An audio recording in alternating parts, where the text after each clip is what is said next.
but you will get a better sense of what we bring to this conversation through all our speakers. Ms. Komal Shah, Dr. Praveen Malik, Mr. Jay and Mr. Mirik Gogri, they are not able to join us. They are pulled into something else, exigencies. And we have got Professor Satish, Dr. Satyaprakash Pandey, Mr. Sriram, Dr. Tarek, and Dr. Andrew Maxwell, who is our moderator. So let me introduce Dr. Maxwell and let me spotlight him first. Hi, Andrew. Thank you very much. Good evening, good morning, if you Good are in morning. the US. And let me first introduce you, and then and then I can hand over the stage to you. So, Professor Andrew Maxwell is a technology entrepreneur, scholar, educator, and practitioner focused on helping researchers and organizations turn promising ideas into adopted innovations. As a professor at York University's Lasunday School of Engineering and director of MTEC. He works at the intersection of commercialization, innovation strategy, experiential learning, and AI-enabled decision support. His work emphasizes that successful commercialization is not only about invention, patents, or startups, but about understanding users, stakeholders, adoption barriers, and the evidence needed to move from research potential to real world deployment, productivity, and economic impact. Thank you, Andrew, for joining us, and I'll hand over the stage to you now. Over to you. So thank you very much. And I'm not actually sure how I got to be moderator. I guess it was a vote, which I didn't participate in, but I'm very delighted to take that role.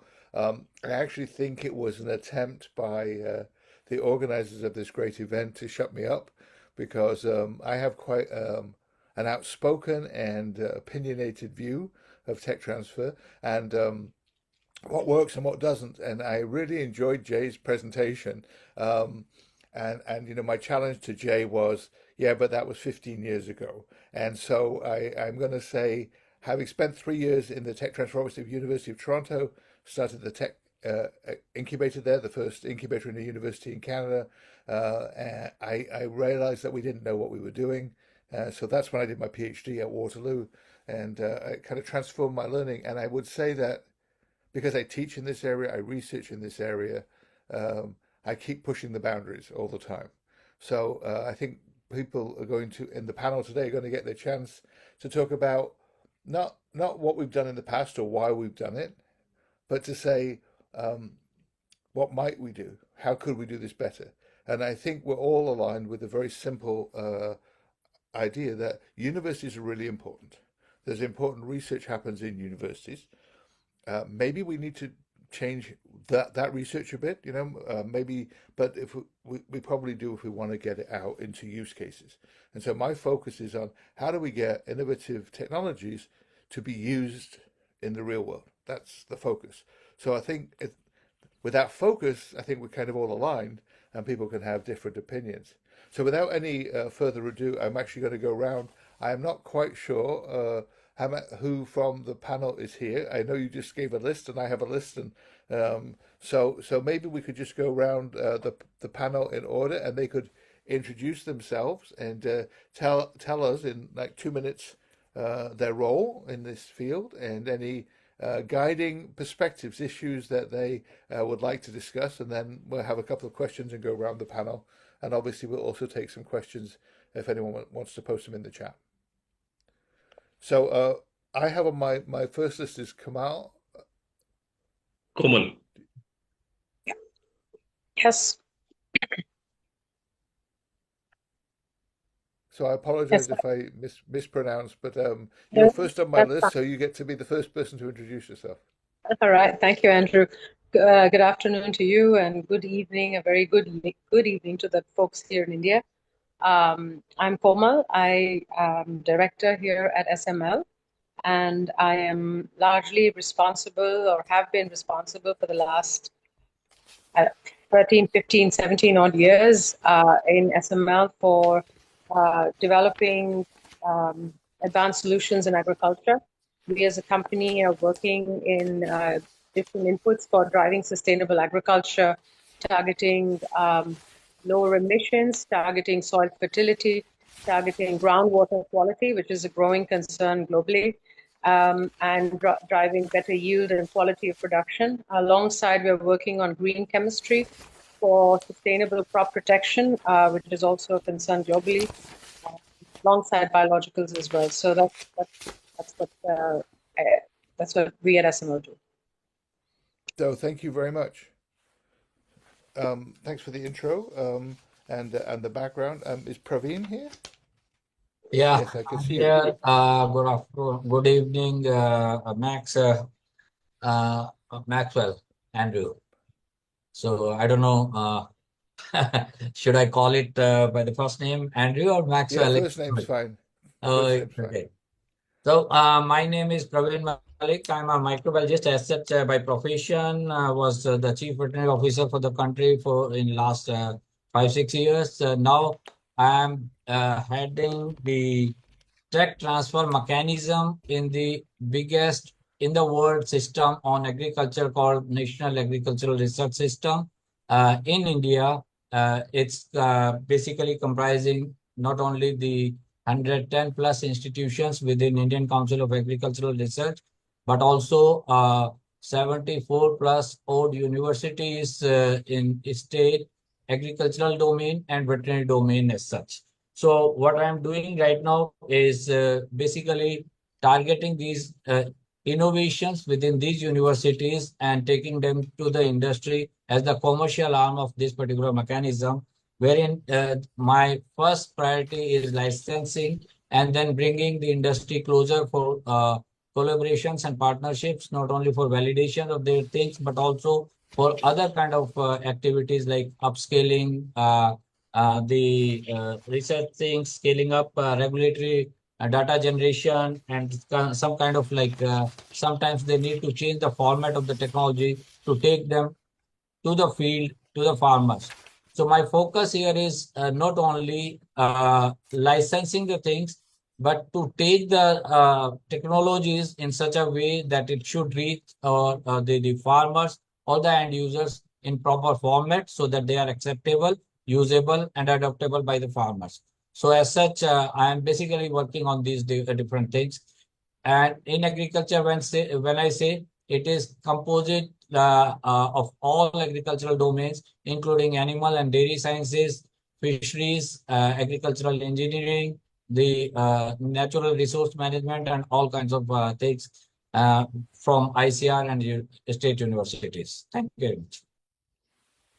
Thank you very much. And I'm going to be guided by my screen here. So Dr. Pandey, you're next on my screen. You may not be next in the order on this, but I can see that you're here. So maybe you could introduce yourself too, please. Yeah, hello everyone. Satya is fine, Andrew. Dr. Pandey is very formal. My name is Satya. I work for an organization called as Tata Institute for Genetics and Society. We are based in Bangalore. We are philanthropically funded, and our one-line mission is to use science to solve societal problems. So we aim for impact and societal impact in general. What I do here is I work as a technology implementation head, where my role is to bridge the gap between the innovator and the practical real world deploying those solutions. So I work with industry partners, government, regulatory, and try to ensure that the things do not stay in the lab and they go to the market. We are evaluated by that. So we don't count publications and patents as outcomes. They are outputs and collaterals which happen on the way. But the idea is that how can we ensure that the technologies that we work on should reach people. We don't follow a single model, licensing or spin-off or let's say upfront payments. We basically try to find different models for different technologies, whatever suits best. The idea is generally to minimize friction and increase adoption. So whichever mode works for us, we go with it. In last 2.5 years, we have now licensed 12 technologies to industry partners. And we work in the area of infectious diseases, rare genetic disorders, and crop improvement. So we manage quite a bit. So thank you very much for that. And I just want to kind of build on something that you said and something that Jay said in the previous presentation Yeah. about the move to measuring impact. And I think, and certainly people probably know I'm in Toronto, Canada, as is my next speaker. And the definitely the message is we're going to do research that's going to have impact, and you're going to be accountable for impact. And so I think that it's really great. I am going to raise some questions about that when we get to the panel discussion about what is impact, how do you measure it, and how do you anticipate it. So I think it's going to be challenging as we move from an environment that seems to somehow think that publications and patents have some value to one where impact has value. And we're all in that change. And so part of the discussion, I hope, is going to be how do we manage that. So now it's my great pleasure to introduce Tarek. And welcome. Maybe you could introduce yourself. Thank you, Andrew. I would like to acknowledge here that Andrew is a colleague to me and my brother, but more importantly and firstly, he was also a person who taught me in a program related to entrepreneurship. So thank you, Andrew. I don't know if, you did plant the seed, and so thank you for that. So my name is Tarek Sadek. I am the Executive Director of Innovation Booth Zone and the Center for Engineering, Innovation and Entrepreneurship at TMU, downtown Toronto. So we run incubators focusing on deep tech, open to the community. So I will talk about that and how we're using it to help commercialization. I think more relevant, I'm one of the co-founders of something called Lab to Market, the name, Lab to Market Network here in Canada. It's a 54 university delivering programs focusing on the graduate students. So basically, we took the I-Corps model, adapted to the Canadian ecosystem, secured money from the government, and we run programs, I would say, from TRL 1 to 4, if you like to use this framework. So that's what we do. Couple of thoughts here. First of all, I do believe our role is, of course, different resources, external and internal.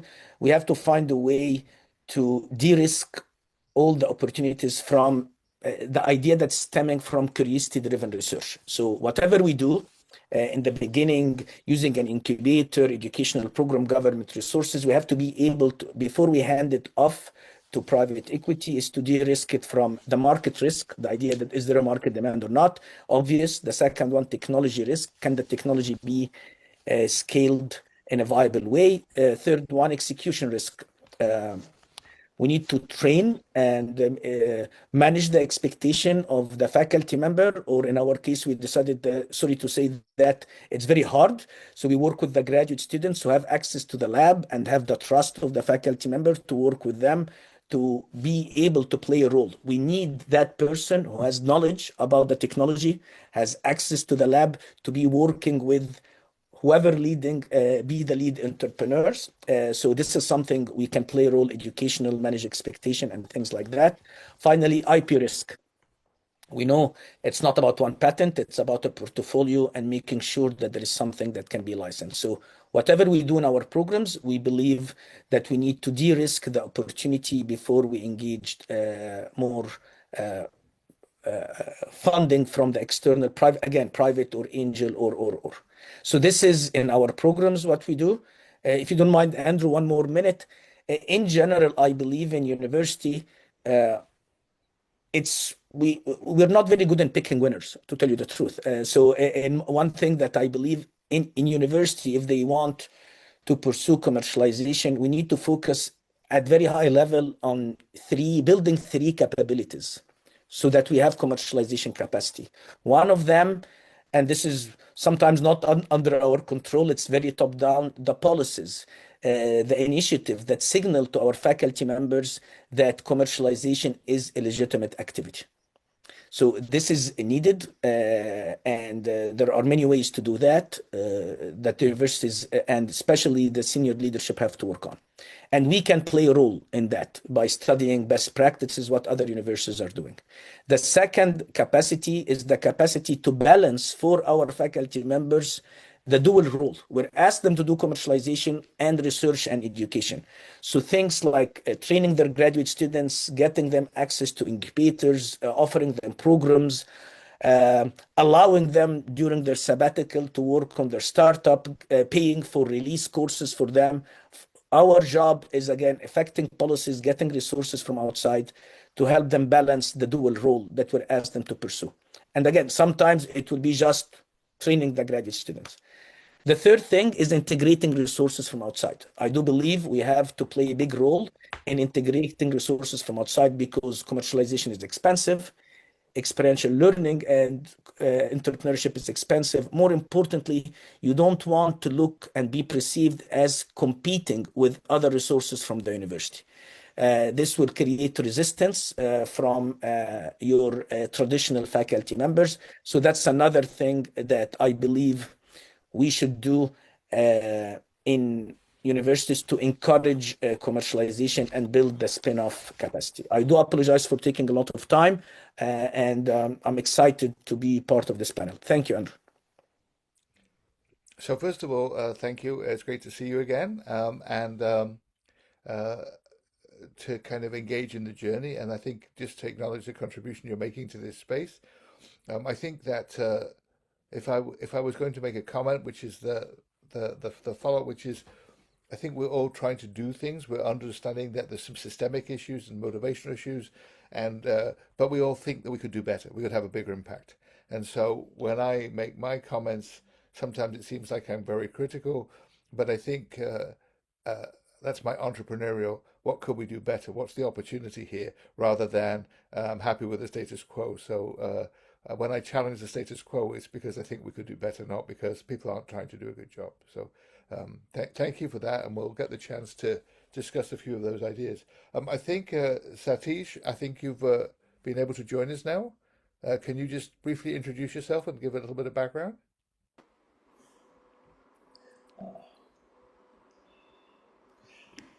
We can't actually see you Can you either. hear If you me? have the camera, can you put the camera on?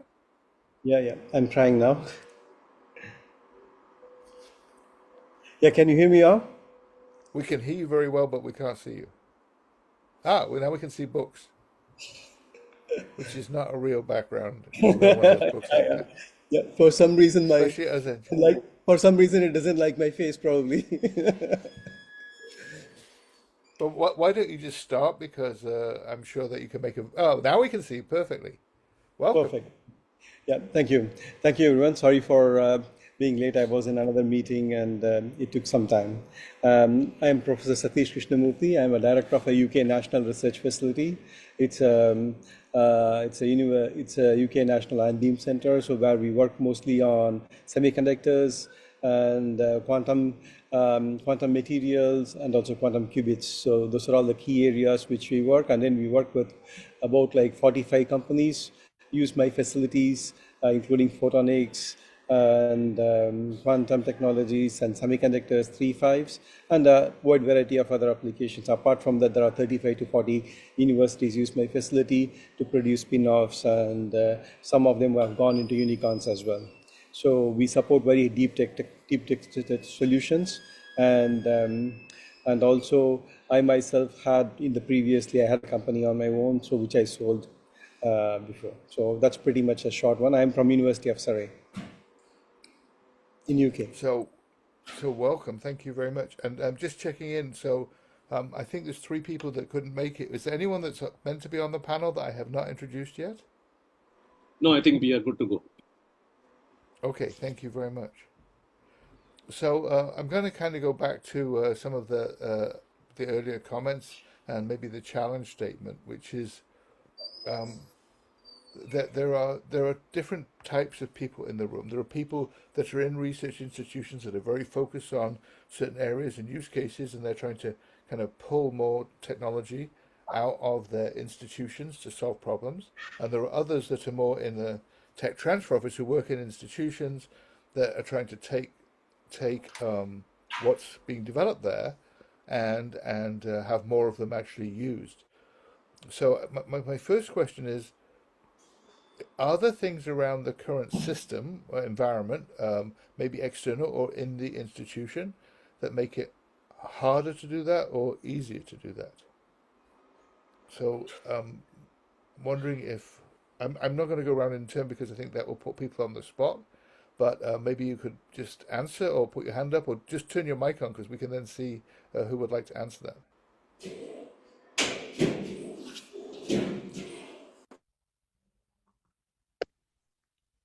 So, Andrew, I think if I may repeat your question, it's about whether tech transfer becomes harder with something that's as a part of policy in the organization or in the external world. Is that what you're referring to?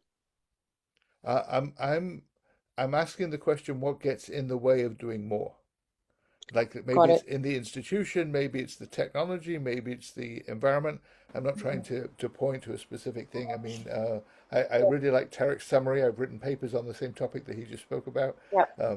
because I think fundamentally, I'm going to say universities are not designed for tech transfer. So we have to either change universities or change the system. But so I So think I we're can probably in share from violent my agreement on that. So yeah. uh, I can share from our perspective as an industry or as an entity working in agriculture and developing innovative products and solutions. I think one of the challenges is the mindset of how it can be possibly different from. So it's a change in the practices and the established practices that have come through for the last several years through the Green Revolution. So I think that's one of the challenges. The other challenge we see is regulatory. So there's no immediate pressure from regulators to have a more to have this kind of innovation, right? There's really no incentive out there for them to do, and business can go on as usual. There are countries in the world where the regulator is a little more agile, and they are trying to get better solutions out there. But those countries usually are they're the change makers, right? They're the torch bearers. So they want to drive change, and they believe that there is enough reason for them to do that. So I think these probably would be the first two. Then I think then the rest. I mean, in terms of technology, explaining the value proposition and how you partner with the rest of the industry to scale the technology or bring it to market. Those are standard challenges, I think, for any innovator in this area. I mean, whether coming out of a lab or coming out of a company. So I think those are standard, but I think these are the two that come to my mind when we are trying to scale these solutions in agriculture at large. So thank you. I'm going to come to Professor Malik in 1 second. I just want to make a comment, a corollary of what you said, which is that remember when you're trying to change something, there are a bunch of people who have an incentive not to change it. I have this thing called laws of innovation inertia. So when you try and move in one direction, you get pushed back in the other direction. And one of the things that happens is if you're trying to do something with a new technology, and maybe try and change legislation or use or whatever, there are existing players in the market whose business you might be challenging or taking away. And so there's a pressure to change the rules, but there's also a pressure from existing players not to change the rules. And that's an interesting dynamic.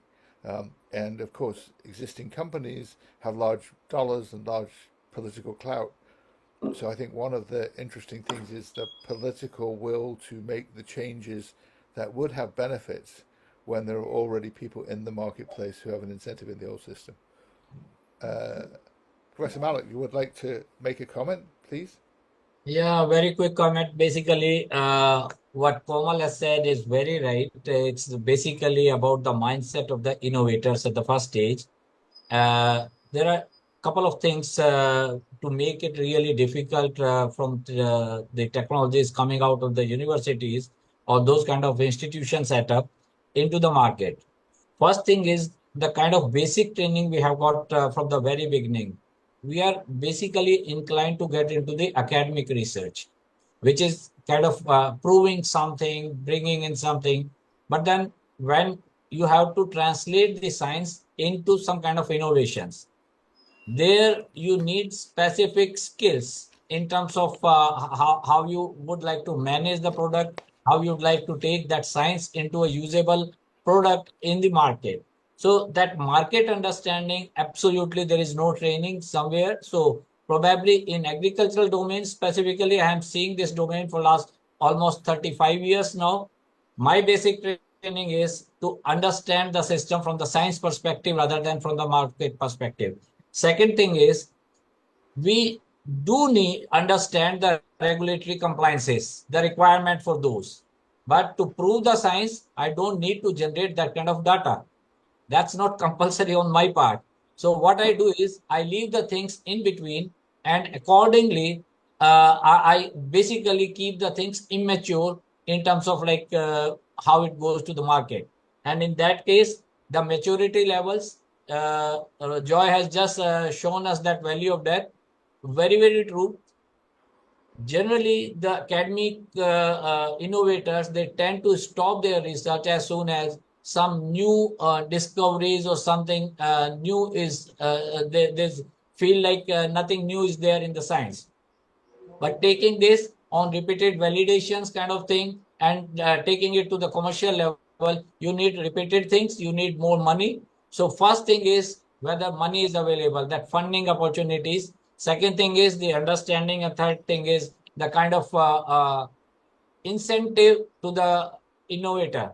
Basically, we are driven by the career progression rather than the profits from the industry side. So there is a understanding gap between these two domains, and that's where probably the tech transfer is getting difficult. And it's not true for everything. We are getting into incubators and accelerators now, but then you have to see what kind of technology you are talking about, what kind of incentives you are going to get, what kind of market readiness is there, what kind of ecosystem and then background systems are required. So based on all those things, probably my mindset stops only when I get I don't get the benefits from the discovery side. So I stop right there. Thank you very much. Thank you very much for those insights. Professor Krishnamurthy. Yeah. Hi there. Thing is like I've been living and working in UK for the past 25 years. So the thing which I would like to address is like different TRLs as different TRL, that is technology readiness level, has different requirements. So TRL 1, 2, 3 is absolutely you can sail through. It's a proof of concept. We do that all the time. That is where the academic inputs, etc. But the university, the institution, whether it is university or even industries, etc., they need to have a proper technology transfer, TTO. The TTO has to take care from 1 to 3, the proof of concept is done. From there to go into 4 to 7 or etc., the TTO has to work to generate the funds through any other means, and then probably university has quite a lot of QR money comes from the government, etc., that they can be reinvested, and it is happening everywhere, and that is pulled you to up to 7.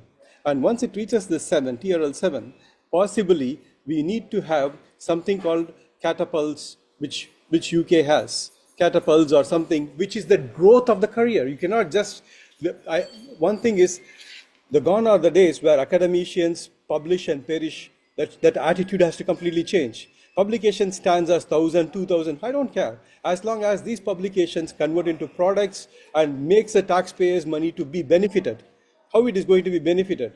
So that is where the critical thinking lies. And with the catapults or engine, like probably in India, probably I can compare, they have a CSIR. With CSIR, can it live to be as a catapult, drive this engine where they call as a valley of death? Why don't you call as valley of opportunities to push it through? So where you have a equity. And another one thing which I would really focus on is that these days, as more and more people are working towards translational research, there is a real dearth of proper TTO people, that is technology transfer officers, plays a massive role here because they are the one who is going to speak to VC on behalf of you. I agree with the gentleman, we are not doing the market research properly. That is where the TTO chips in. So they do the market research, they do the end-to-end assessment and regulatory to say that, no, you should not work on this research, this does not have any other legs for the next term and medium-term goals. There should be a proper ecosystem needs to be created in order to realize the products. And I'm not sure whether We need to talk more of spin out companies, etc. There are lots of deep tech is coming up into unicorns as well. So we need to go towards that domain of unicorn and focus more on translational research. So in theory, I think mostly doable if we can have a proper ecosystem, understands where exactly TRL1 and where exactly TRL8 stops, and where you create the value of death and how you support the value of death. Working with academia, industry, and government partnerships needs to be done. That's my small take. Thank you. Thank you very much for those insights. I'm going to make one observation before I go to Tarek, but he has his hand up and being very patient. I I take a contrarian view on many things. And I publish them, by the way, in my Substack, Innovation Doctor Substack. And one of them is the focus on TRL. I developed another measurement system called adoption readiness level. So how close the technology is to a user adopting it and the different factors that you need to look at for that. Because it is absolutely true that there are some times you need to do technology, sometimes you need to advance the technology, but sometimes there's a fundamental adoption issue that you need to address, and it influences the technology. So if you just do technology, then you're likely to end up with a TRL8 and no adoption readiness. So I'm suggesting that we have one in parallel. I use AI tools a lot, so I have an AI tool that can actually tell you the adoption readiness level of any technology, and it's meant to point you in the right direction. Because it's multidimensional, it says, I think you need to look at regulations, or I think you need to look at use cases, or where the power is in the system. So I think that we're a little bit focused on technology features and not enough focused on how people are going to use the technology. So If I may add something, can I? Yeah, of course. Yeah. So I think you are absolutely right. The both TRL and the ARL has to go hand on hand. And the things that was working, say for example in UK, may not work in India or other parts because of different humidity conditions, temperature conditions, whatever you put it in. On top of that, I think the life cycle analysis is very critical. Where do you source the material? If you're sourcing the material such as platinum or uranium, etc., the value proportion changes. There are some people, some country monopolizing it. So we need to see the innovation comes there, Yeah, how we can do the earth abundant system. So I will stop here. I think we can talk more with other gentlemen really, presently.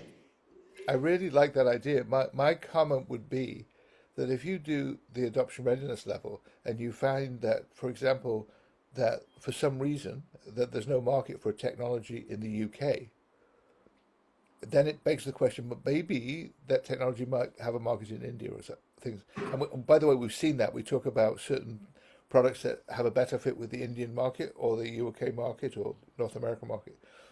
So I think that, and that might have some implications for the technology. So I think better understanding of what features people might need to use and adopt is part of the discipline. And other people have already mentioned that the reality is that most of our researchers and technology innovators don't have the skill set to understand this. So how can we help them? So Tarek, you have your hand up, you've been very patient.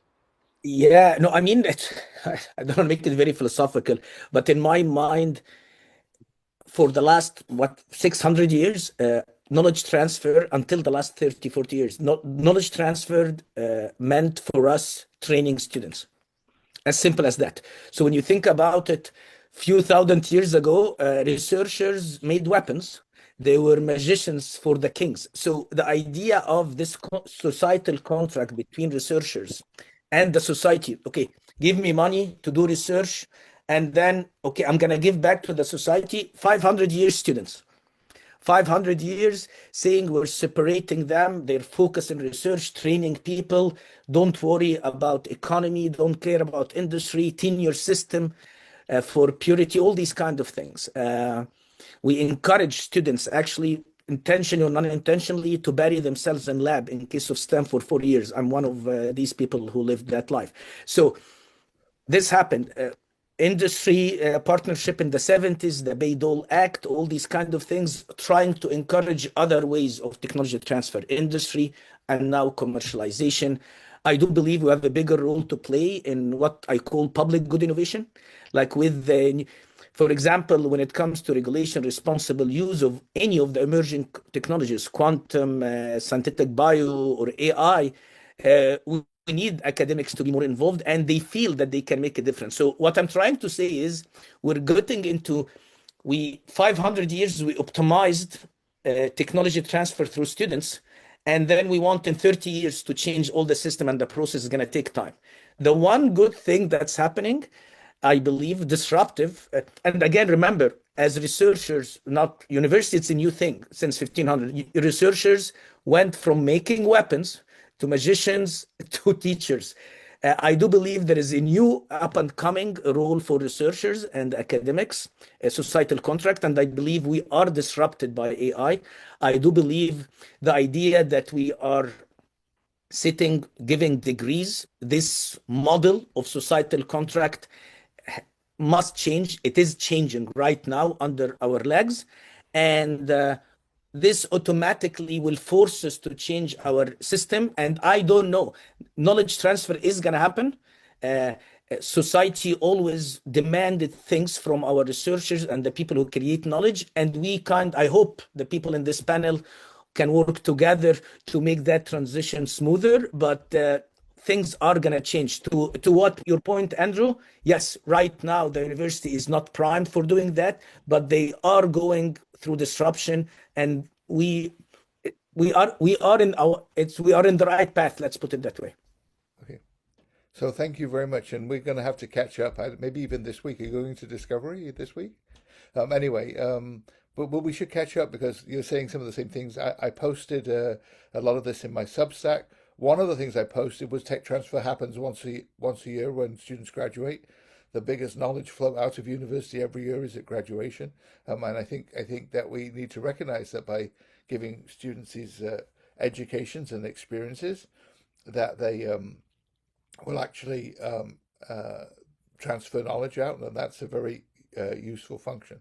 I think that's interesting. I think the one other comment, and again, I've written about this recently, in the Canadian context, the two biggest expenditures in Canada, and certainly at the provincial level, is healthcare and education. So if we can do research that enhances the quality of both of those and maybe reduce the cost as well, then that can actually link directly to public good. It may not make, very successful large companies. It may, but I think if we improve service delivery or make things more affordable and have big impact on society, I think that's definitely going to go under the impact. So I think, and as you said, as several people, it actually requires some cultural change in the universities to recognize the value of that. Professor Krishnamurthy, do you have something to say? You wanted to add? Absolutely. I think thanks, Tariq, for bringing out very important topic actually on the AI and the disruption. I think the innovation starts right from the academic level as itself. Like I have an impression that the jobs available today may not be available tomorrow. In fact, as we speak, it is taking a different shapes and forms, and the innovators needs to be created at the university level and even at the university degree level with the proper support system to see because whether we like it or not, this guy, the phone and the AI is going to stay with us forever in different forms. How we integrate this into our system in any form of technology and any form of adaptability, that whoever does that at early phase, who are going to win the race at sooner phase. And for that, there's a good value chain need to be associated, whether it is you are going into the university teaching mode or in the business transition mode. Everything needs to be adapted as soon as possible to make this agile-based technology. Yeah, absolutely. I gave a presentation yesterday at York to the Faculty of Science, and it said it was basically, your students using AI, are you? And if not, why not? So it was a challenge to the faculty because the way we use, and by the way, most of the professors in the room agreed their students were heavily using AI, and most of them were not using it at all or very little. which is kind of I just scary. wanted to step in here, Andrew. I think I'm not saying that it is against using AI. I am for it. The reason I'm for it is challenging us as a supervisor, as a professor, right? So I give a student a problem. Usually, without AI age, ChatGPT and others, it takes about like 1 year for the student to come up with a solution because they have to go for critical analysis. But with the AAH, they come up with a solution within 1.5 weeks or within 1.5 months. This is what the solution looks like. So I have to be innovative to creative. Right, So I have to absolutely. be up the So game and reduce the proof I of don't, concept I, and time much shorter. I don't want to make this an AI conversation, Yeah, yeah. but my personal experience. So I've developed about 40 AI agents that are all based around this space. If anyone wants to connect with me directly, I'm publishing most of them. I'm talking at them at various conferences, but one of them is barriers to adoption. And I had a colleague from MIT visit me a couple of months ago, and he's working on a particular technology. And I said, well, put your technology into that barriers to adoption and see what it identifies. And he got a list of 8 barriers to adoption for that technology. And he said, we've spent the last 6 months getting to this point, and now I've done it in 20 minutes. So the reality is these tools speed up critical thinking. Now, uh, there's a challenge. Do they do the thinking for you? By the way, they're all pedagogical tools, so they don't give you any answers. They just tell you like divergent things to go in, and we can talk about that as another session. But the reality is that it is changing. It's changing how universities work, how universities function, how tech transfer functions, and so we just need to be conscious of it. So it's transferring these technologies into use is important. And again, there are so many different a engines and AI tools that you can't generalize. My favorite one is a company called Skinopathy, which has a way with your phone, take a picture of your skin condition, and it gives you some diagnosis on, whether you need treatment or not, and then it refers you to a doctor if you do. Now, in the Canadian system, to get an appointment for a skin specialist takes 3 months. And when they do it, they send it off to an AI tool anyway. So all of a sudden, it not only just changes how we use AI, but changes the power dynamic with physicians. So we're going to see a lot of these issues, and understanding how people use technology is, I think, at the core of the function that we need to provide, and how we do it. That's a really great question. So Satya, you have your hand up patiently. It's great actually listening to all of you, and like commenting on the last is always a little troublesome because most of the points are already covered. I just wanted to make 2 quick points. One point was about the TRL and the ARL. I feel that universities are not designed to have advancement in TRL levels. So there it's a more open-ended search for like answering questions. So that's not a milestone dependent philosophy, which is more required to actually advance something.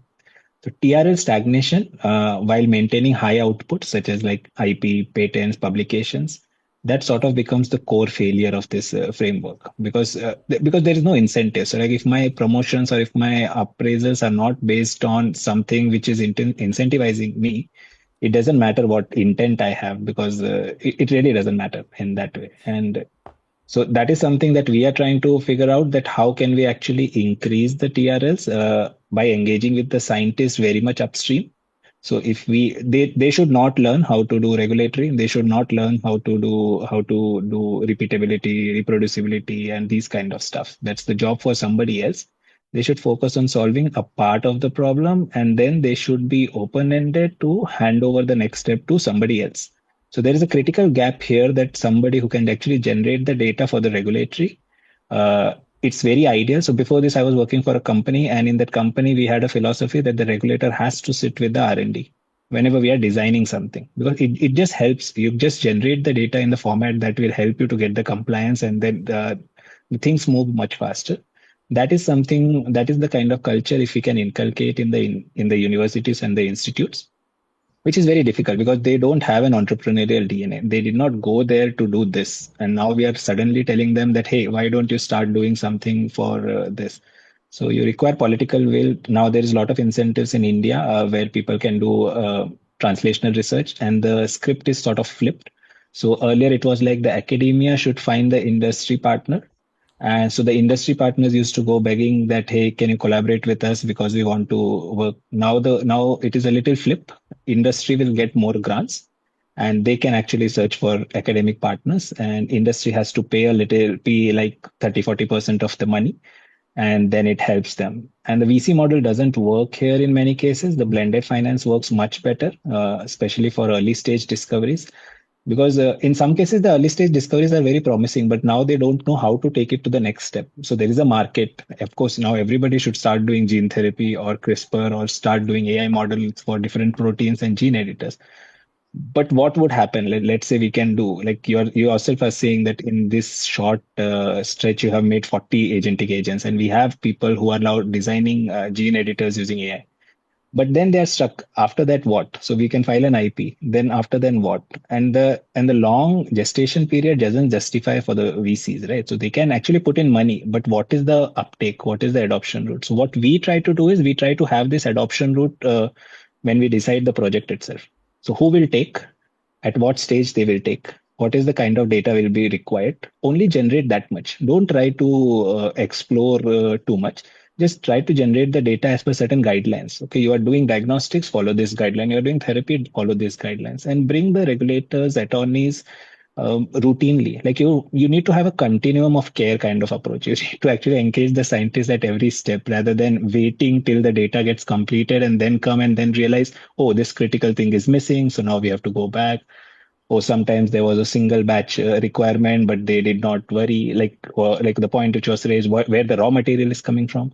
These are things they should not worry. The innovator should not worry about it. We need to have a bridge between them so that when the thing works, it should come to us, and then we should try to replicate it as much as possible within the regulatory framework and get the industry partner ready. So that's the model that we are following now at TIX. And we generally look for hungry startups. So the point that Andrew you made, that sometimes people go for bigger companies and then it just gets shelved. We try to look for hungry startups with a smaller business case, but it ensures that the technology will reach the people. So we are okay that, okay, you make only 50,000. That's not an issue, but that 50,000 should get adopted. So you should have a distribution network. You should have a proper working order in place. And in some cases, we can also be the customer. So for example, if I'm solving a problem, then I am buying something from, let's say, a foreign company, and I want to indigenize something. So I can be the first customer for that people.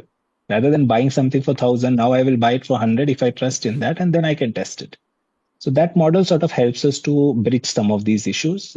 We are learning on the way, but not there yet. But of course, it's a learning exercise. So thank you very much for sharing. And I'm going, yes, I'm in violent agreement. It's so cool to see people, raising these different perspectives from their different backgrounds and sharing ideas. I just wanted to build on a couple of things. First of all, you made the comment of having the regulator involved from the start of the project. Um, and I'm going to go one step further and say maybe you could get the user involved from the start of the project. Yeah. If users are involved, they may tell you that it needs to do this or it needs to be compatible with this or whatever. And the reason for that is if you get them involved too late, you may have already on your research gone down a path which ends up taking you to a dead end. If you get the user and the regulator and maybe the channel partner involved earlier on, the likelihood is that you can see and anticipate those things. And if it involves a different research trajectory, then you can take care of that. So I think that's important. I think there's another comment here, which is, and I know in the previous presentation the presenter was from Sunny, and they have a large tech transfer office, but um, I'm not sure what level of capability you can build up in a tech transfer office to deal with different technologies. So several people here are in very specialized fields, and they can build a capability that covers many aspects of that field. But those of us who are involved in multiple technologies, there's no way that we can understand the technology, the regulatory, the distribution, the market issues. So I think part of the function of the tech transfer office becomes as a kind of matchmaker to find the people that can help on the guide, to engage users involved in the process early, and to influence it. I think that I think that those are really important issues. I know we're running out of time. I'm assuming that because we started 8 minutes late, that we're going to be allowed to finish 8 minutes late. I just want to go around and see if anyone's got anything important to add or to Just conclude. one more dimension I would like to add here, what Satya has just said. It's not about like involvement of regulators directly. It's also about like in my case, when I see the Indian conditions, most of the regulators are from academic background. They are coming to support the actual regulators in terms of the expertise coming from the academicians. They know what is required, but there is no incentive in generating that kind of a data. What they do is they stop right there when they see there is nothing new to discover, nothing new to publish, nothing new to patent or something. So they stop there. So probably it's not about the awareness, it's more about the kind of incentives, it's more about the mindset over there. Andrew, I would like to apologize. I have a flight to take right now and need to leave immediately. So No if you worries. Thank you just allow for that. your time. Thank Thank you you for very much. joining us. I hope that this conversation continues. Good to see you, Praveen. Thank you very much. Thank See you. Bye-bye. Anyone else with some final comments? If I may just add that you asked questions, what is it that delays the introduction of the new technologies or innovation? I think in some countries, it's also about regulatory policy not being there in place to allow for such innovation to come to market, right? So that's definitely one of the stumbling blocks. I just had that with a big project where we found out as we went into production that it was a new micromobility electric vehicle, and we found out that they were illegal to drive on the road, and we had to change the regulations. And Right. we haven't changed them yet. That was 2 years ago. So anyway, Yeah. and we Yeah. never thought to ask. Tarek, Yeah. you have any thoughts, final comments, apart from the fact we're going to catch up soon? No, just a comment about that. Talking to faculty members who usually don't believe that they have a role to play in commercialization or creating economic, they seem people who are willing to be active in things related to informing policies and coming up with innovation public good. Like, for example, a national architecturing of a national firewall to protect from cybersecurity, things related to AI. Sometimes it's just that, and they feel it's going to affect them personally, affect their kids. So we have another opportunity to engage our faculty member in knowledge transfer that is a little bit closer to how they define themselves and their role right now, because they're motivated by, they're worried about how it's going to impact them. Fake news. So anyway, I'm just saying, economic and startups is one way of doing technology transfer. However, we have to be more tuned to the society and its needs. And this is a role we can play ourselves as well, not only supporting startups. So I don't know if I made my point clear. I hope I did. And if not, Andrew can help you.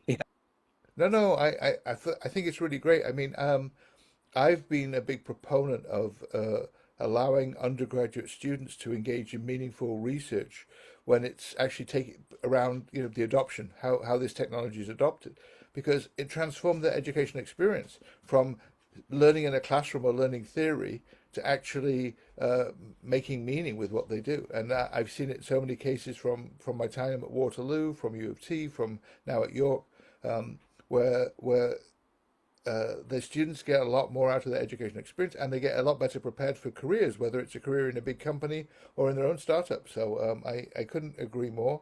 And I think that the problem is that the institutions, systems, and incentives is not keeping up. So, Dr. Krishnamurthy, I'm going to ask you to make the final comment because I'm sure we're out of time. Yeah, I think it's pretty much we are singing the own songs. So pretty much I'm in line with whatever you are saying. Only thing is I would like to add is like the adaptability of the academics is very, very important as we go. The adaptability for change. And also it has to come from both bottom up and top down. And what I meant is bottom up and top down is if you are going to measure success by the impact factor of the journals, that is a very wrong route. So you are measuring. That is where what you call the appraisal and implement. That is the wrong route to say that you publish, but however, your portion of your time should be on innovation. And this innovation is the catalyst for the whatever you are talking about, the undergraduate research that feeds into the innovation market. And you have to work. I think you're absolutely right, Satya and others. They're talking about regulators and others. There are people like I am an academician. I work with regulators. I go and work on sit on policy table, working with the policy. So we do know. We're not saying that we don't know. We do know what is happening. Only thing is our mind is shut off because we are not marked for those things. So I think those mentality, there's a huge academic change in the mentality has to happen now. And it has to happen right from the bottom to the top up so that they both has to come into the same in order to have a radical realization of the technology that can feed into the public. And particularly country like emerging economies like India has plenty of wealth there, but we are not tapping into it because the change in mindset has to happen. I think that's a really great closing comment. It also kind of goes back to the original question I asked with what stops us from getting more of our technology adopted? And obviously the answer is, societal, institutional, cultural, etc. And so it is a complex issue. And I think that we're all beginning to play a role. And I think we can all learn from each other to learn how it can be more effective. So thank you so much, everyone, for their time today. There will be a transcript of the presentation. I'm going to shamelessly publicize my Substack, innovationdoctor.substack.com, where I write about a lot of these things. I'd love to continue these conversations, and thank you for the opportunity to be part of this great event.